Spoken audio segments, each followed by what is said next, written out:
Greetings, everyone. Hope everyone who's watching is doing well. This brief but detailed presentation is a part 3 to our first Pagan, Green Man, and Aboriginal tradition video. Here we want to highlight more details regarding the suppression of the Pagan, Green Man in today's Black Aboriginal traditions. As we move further in our presentations and discussions on the Green Man correlations, here we want to draw more emphasis to the ancient practice of offspring veneration.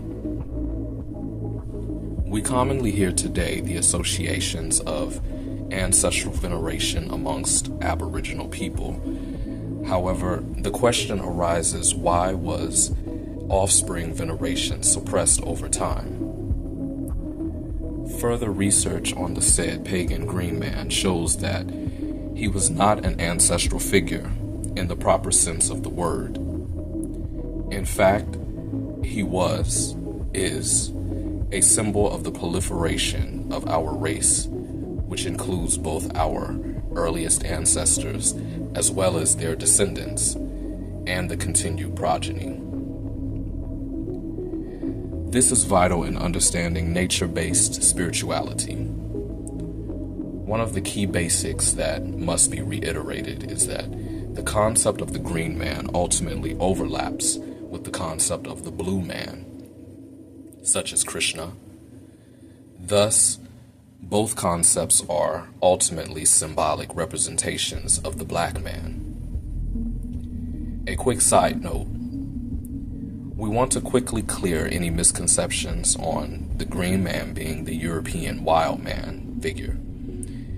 These are not the same entities, although certain Western Eurasian nations in later history have attempted to synchronize these figures. Nature is fueled by carbon, which is black.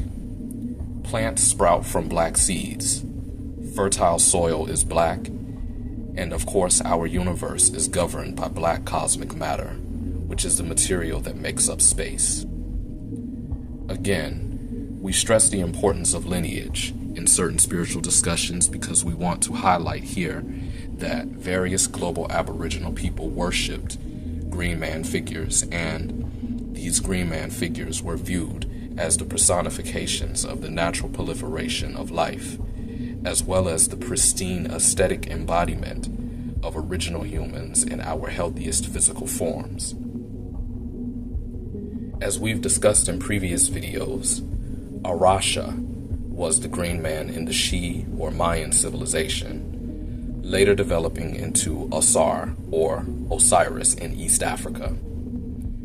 We want to also point out that Xiuhtlicutli, known as the Turquoise Lord, was the Green Man of the Aztecs. To the Aztecs, he was the most important central deity who gave humans the fire of life. Essentially, human existence was understood to be modeled after the elusive Green Man archetype. The so-called Pagan Green Man is imagined to be a manifestation of one who is humble, has divine respect for nature or the ecosystem, and is entirely in tune with the natural world around them, both seen and unseen. To global Aboriginal people, the Green Man is who most would today call God, and various ethnic groups structured their traditions in such a way where their end goals were to accompany this figure in the afterlife or the hereafter. Aboriginal people mined certain precious green stones, such as jadeite, malachite, and emerald. The greatest production of jadeite in the ancient world started in Mesoamerica. In ancient Tamari, Egypt, there was even a concept known today as the field of malachite, meaning that these ancient people viewed the afterlife as a turquoise or paradise and domain of the Green Man.